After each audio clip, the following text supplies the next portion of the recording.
머지않아 일본은 침몰하게 될 것입니다. 과거에 지은 업보로 세계에서 가장 불행한 나라가 될 것이고, 일본 열도의 상당 부분은 바닷속으로 가라앉을 것입니다. 수많은 일본 사람들이 죽을 것이며, 운 좋게 생존자들은 국제난민이 되어서 한국으로 피난을 와서 살게 되며, 결국 한국이 일본에 대한 영향력과 지배력이 커지게 되고, 과거와는 정반대로 일본은 한국에 복속되어서 한국의 종속국가로 생존을 이어갈 것입니다. 최근 일본 커뮤니티 사이트에 이 글이 공유되면서 수많은 일본인들을 공포에 몰아넣고 있다고 합니다. 이 글은 놀랍게도 수십 년 전에 한국인이 예언한 글이라고 하는데요. 그런데 이 예언의 내용은 단순한 가십거리로 치부될 수도 있지만 일본인들이 이를 쉽게 넘기지 못하는 이유가 있다고 합니다. 도대체 그 이유가 무엇일까요? 지금 사연 바로 시작합니다. 잠깐 영상 시청 전 좋아요 한 번씩 눌러주시면 감사하겠습니다. 안녕하세요. 저는 후쿠이현 오마바시청에서 일하고 있는 사쿠라 요시다입니다. 제가 속한 부서는 재난관리과인데요. 여기서 주로 지진이나 해일, 태풍 같은 자연재해에 대한 대비와 대응을 맡고 있어요. 최근 일본 정부에서 난카이 대지진 주의보를 발령하면서 나라 전체가 좀 혼란스러운 상황이에요. 지난 8일에는 미야자키 현에서 진도 7이 넘는 강력한 지진이 났죠. 사실 대지진 주의보는 일본 정부가 내린 첫 번째 사례인데요. 지진주의보 같은 경우는 잘못 내렸다가는 사람들한테 많은 혼란을 일으키고, 그리고 사회생활에 많은 애로사항을 발생시킬 수 있기 때문에 이런 주의보는 굉장히 주의해서 내리고 있는 형편입니다. 그럼에도 불구하고 난카이에서 발생할 수 있는 초대형 지진에 대한 우려사항이 높기 때문에 그런 불안감을 일깨울 수 있음에도 불구하고 발령을 내게 된 것이죠. 사실 제가 있는 후쿠이현은 일본의 혼슈 섬 중앙부에 위치한 지역이라 난카이 지진의 직접적인 진앙과는 꽤 거리가 있어요. 그래서 비교적 안전하다고 생각하실 수도 있겠지만 이번 난카이 대지진은 워낙 규모가 클 것으로 예상되다 보니 이 때문에 우리 지역도 간접적인 영향을 받을 가능성을 완전히 배제할 수는 없어서 지금 비상 상황을 유지하고 있습니다. 오마바시청에서도 혹시 모를 상황에 대비해 철저히 준비 중이고 주민 여러분께도 언제든 대비할 수 있도록 계속 안내를 하고 있어요. 사실 대지진이 일어날지도 모른다는 불안한 징조는 바로 이곳 오마바시 앞바다부터 시작되었어요. 올해 4월쯤 정말 이상한 일이 있었어요. 이곳 오마바시 앞바다에서 한 어부가 자신의 몸보다 2배는 더 큰 대왕오징어를 발견하고 그걸 시청에 신고한 일이 있었거든요. 몸집이 어마어마한 대왕오징어를 보고 무슨 불길한 징조를 예측할 수 있겠냐고 생각하실 수도 있겠지만 사실 일본에서는 이런 일들을 그냥 지나치지 않는 경향이 있어요. 일본은 지진이 워낙 자주 발생하는 나라다 보니 자연에서 일어나는 이상한 현상에 예민하게 반응하곤 합니다. 그저 우연일 수도 있는 상황이라도 혹시 모를 자연재해의 전조일지 모른다는 생각에 신중하게 접근하게 되죠. 이번 대왕오징어 발견도 그런 맥락에서 주민들 사이에서 큰 화제가 되었습니다. 그런데 그 이후로 인근 지역인 도마야현과 니키타현에서도 대왕오징어가 발견됐다는 소식을 듣게 되었어요. 이런 상황을 그냥 지나칠 수 없다고 판단한 우리 시청은 곧바로 지진연구원에 이 상황을 보고했습니다. 3m가 넘는 대왕오징어는 보통 심해에 사는 생물로 분류되는데 이런 심해 생물이 수면 위로 떠올라 일본 앞바다에서 발견되는 일은 매우 드문 일이니까요. 역사적으로도 사람들이 심해 생물을 직접 볼 기회는 거의 없었죠. 그런데 이번에 연달아 대왕오징어가 발견되었다는 것은 뭔가 비정상적인 일이 벌어지고 있다는 신호라고 생각했고, 결국 바닷속 깊은 곳에서 엄청난 지각 변동이 일어나고 있다는 결론에 다다를 수밖에 없었던 거죠.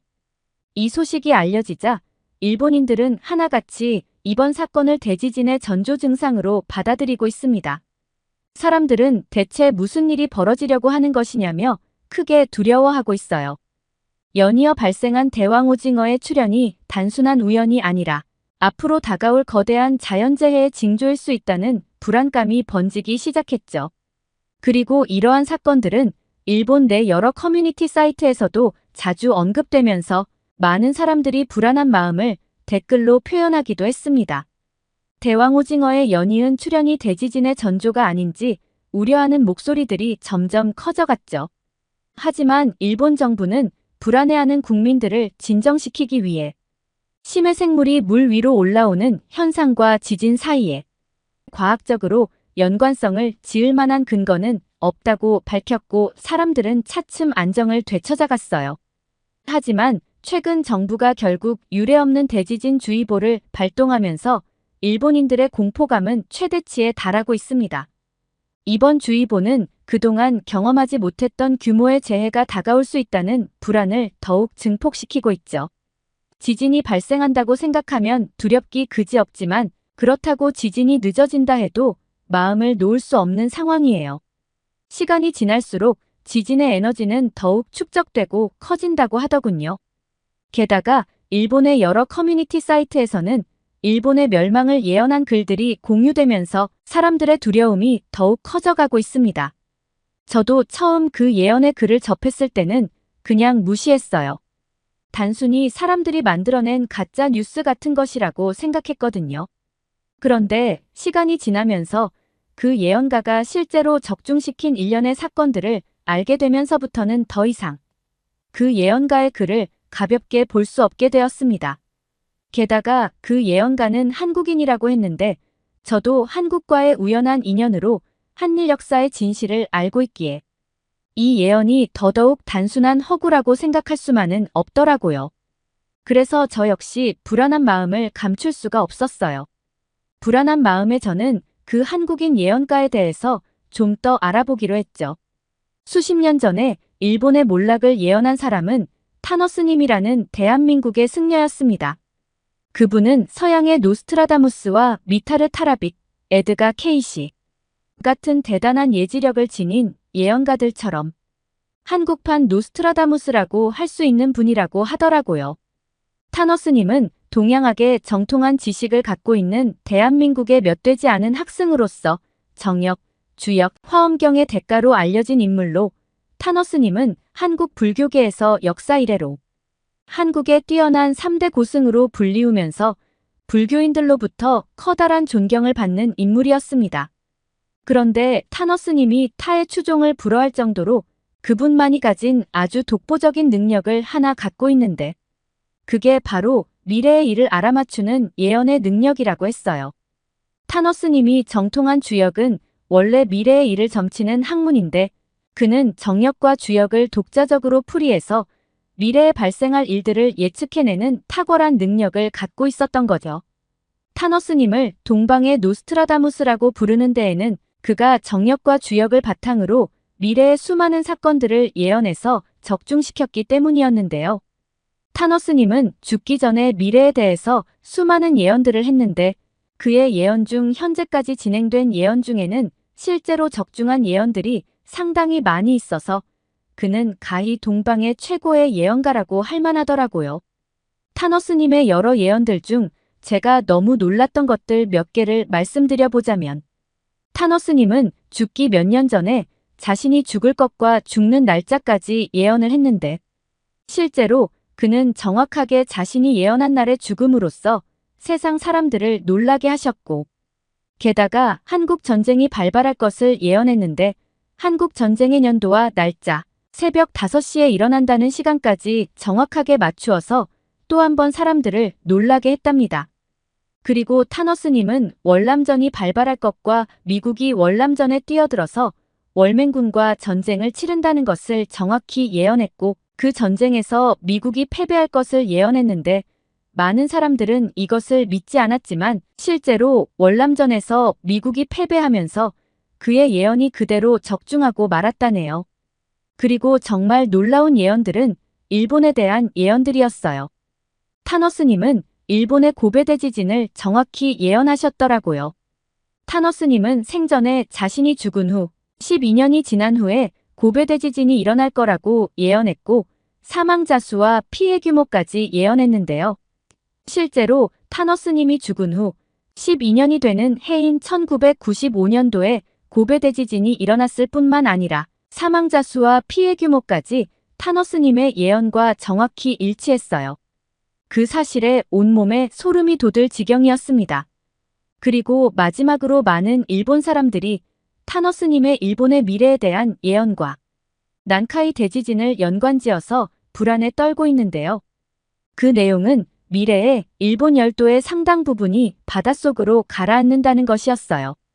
즉, 앞으로 일본 열도의 3분의 2가 바닷속으로 침몰되어서 수많은 일본 사람들이 죽을 것이며 운 좋게 생존한 사람들은 국제난민이 되어서 주로 한국으로 피난을 와서 살게 된다는 내용이었어요.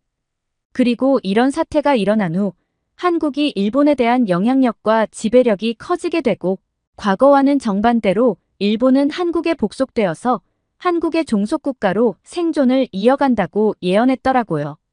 그러면서 이처럼 일본이 장래에 국가적으로 엄청난 환란을 당하게 된 데에는 특별한 이유가 있다고 타너스님이 말씀하셨다고 합니다. 고대 시기부터 한국은 일본의 여러 가지 선진적인 문물과 첨단 기술을 전수해 주어서 미개한 일본 종족이 발전해 나가는데 큰 도움을 주었던 고마운 스승국가였답니다.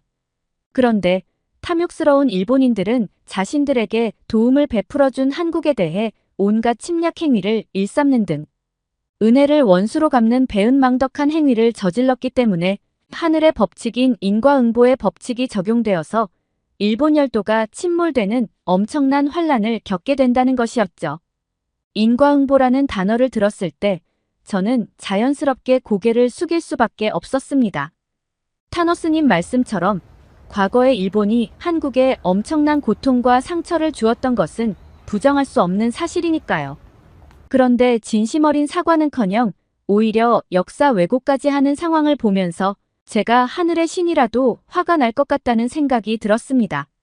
사실 저도 한국에 대한 미안한 마음을 가지게 된 지 얼마 되지 않았어요. 그동안 일본에서 살면서 제대로 된 역사를 배울 기회가 거의 없었고 일본이 한국에 충분한 보상을 했는데 왜 한국은 지난 과거에만 사로잡혀 아직도 이 문제를 계속 이야기하는 걸까 하는 생각을 했었죠. 솔직히 말하면 그런 반복되는 이야기가 지겹게 느껴지기도 했습니다.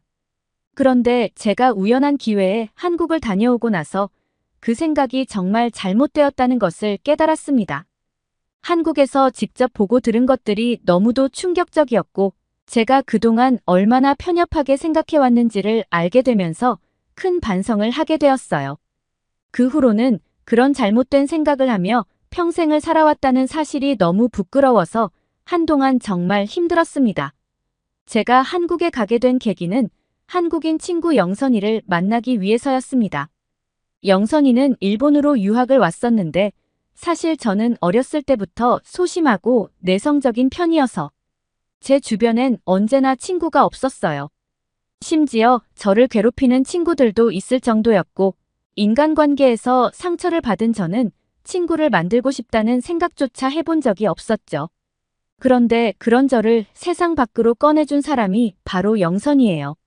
지금 생각해보면 영선이도 낯선 일본에 와서 적응하느라 힘들었을 텐데 그 와중에 일본인인 저를 챙겨준 걸 보면 정말 대단한 친구라는 생각이 들어요.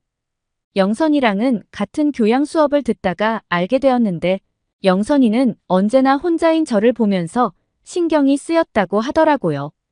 그래서 수업이 끝나면 같이 밥 먹으러 가자. 인기 가수의 앨범이 나왔는데 같이 사러 가자.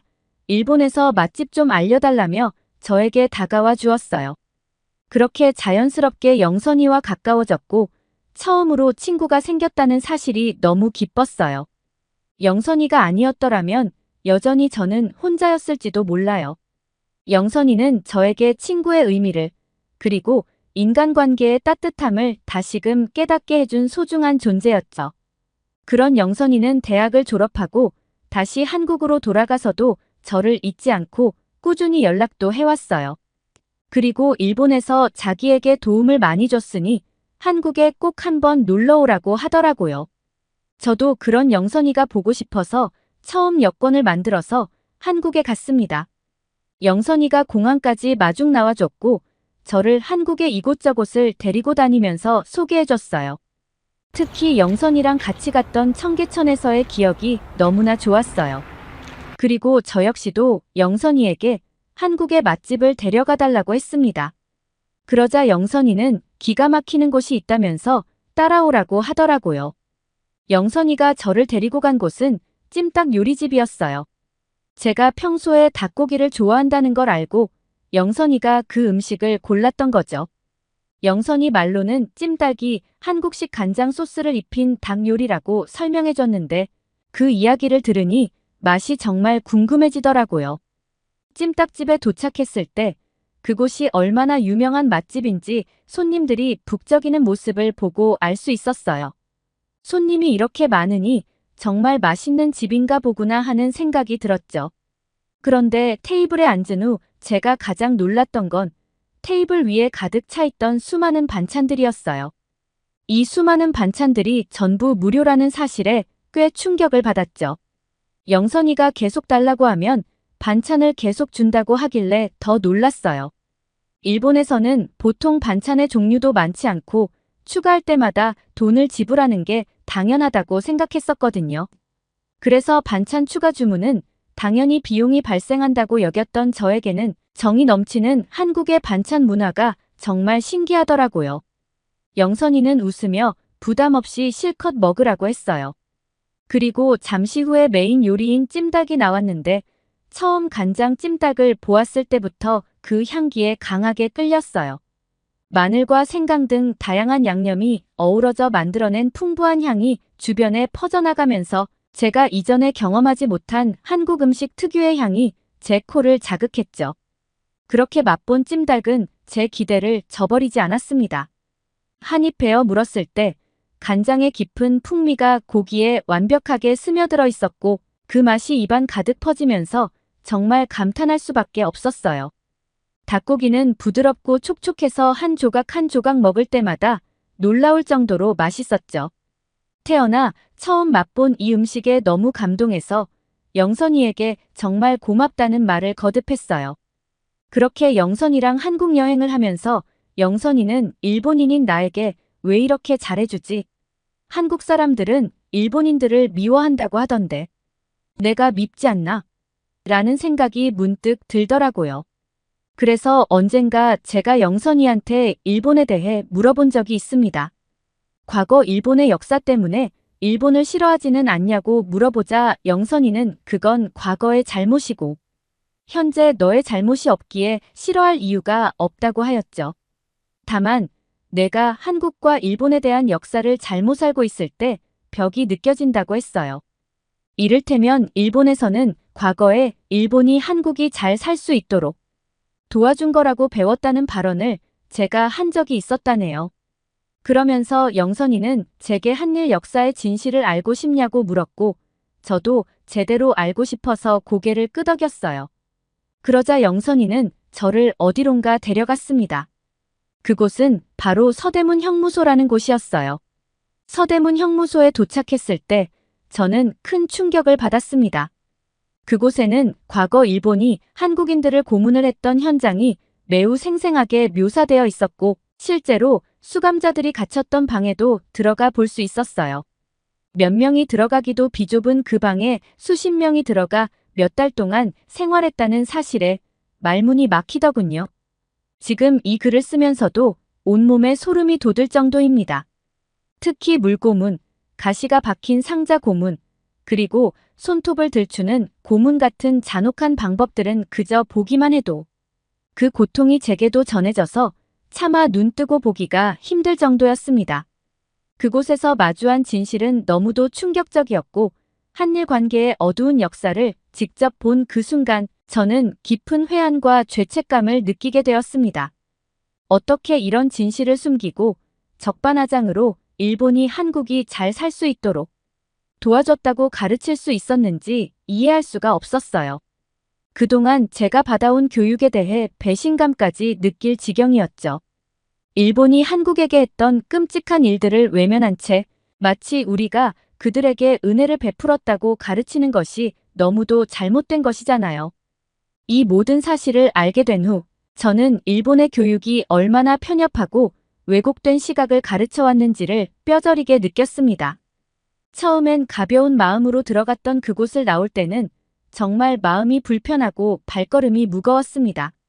그곳에서 본 것들이 제 마음에 깊은 충격을 남겼고 그동안 몰랐던 진실 앞에서 혼란스러웠어요. 너무 미안한 마음에 저는 영선이에게 조심스럽게 미안하다고 말했습니다. 하지만 영선이는 괜찮다며 과거의 일이니 이제부터라도 제대로 알면 되는 거야 라고 말해주었어요. 영선이의 따뜻한 말에 저는 조금은 마음이 가벼워졌지만 여전히 그날의 기억은 제 안에 깊이 남아 있습니다. 이러한 한 일의 진짜 역사를 알고 있는 저로서는 타노스님의 예언이 떠오르면서 일본이 결국 인과응보의 법칙에 따라 침몰하게 될 것이라는 생각에 공포감을 느끼지 않을 수 없습니다. 타노스님의 예언은 단순한 예언이 아니라 일본이 과거에 저지른 일들에 대한 경고처럼 다가옵니다. 저뿐만 아니라 많은 일본 사람들도 타노스님의 예언을 접하면서 한국과 일본의 진실된 역사를 새롭게 알게 되었다고 했어요. 그러면서 그동안 감춰졌던 과거의 진실과 일본이 지금까지도 저질러온 여러 만행들을 직시하며 일본이 앞으로 살아남기 위해서는 과거부터 지금까지 저질러온 잘못을 인정하고 진심으로 사과하며 반성하는 일부터 시작해야 한다는 의견들도 많아요. 물론 과거부터 계속된 일본의 여러 만행들 때문에 일본의 대지진이 발생한다는 과학적인 근거는 없습니다.